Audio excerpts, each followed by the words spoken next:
যুবক, আমি যদি আর কোনোদিন বলতে নাও পারি, এই একবারই বলব,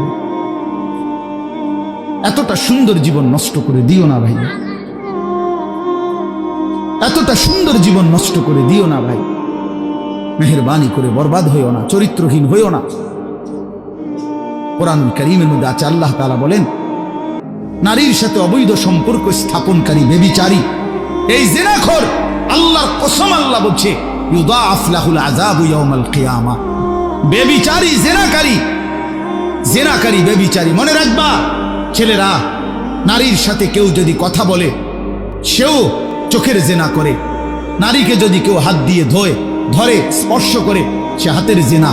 কথা বললে জবানের জিনা, কানে শুনলে তার কথা ভিন নারীর আওয়াজ, অথবা তার ভালোবাসার বিশ্রী কথাবার্তা, অবৈধ কথা, তো এটা কানের জিনা।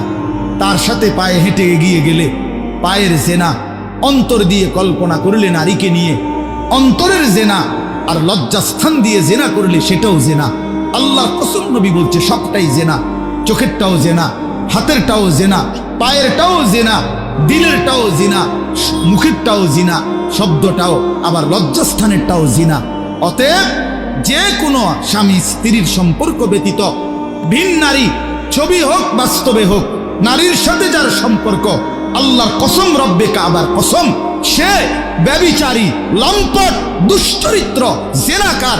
আর আল্লাহ বলছে, আমি তোরে ডবল ইউদাআফ অর্থ ডবল রিডবল শাস্তি দেব কিয়ামতের দিন। ওয়া ইয়াখলুদ ফীহি মুহানা, এবং আল্লাহ বলে তারে বেইজ্জতি কইরা, লাঞ্ছিত কইরা চিরস্থায়ী জাহান্নামে ফেলে দেব।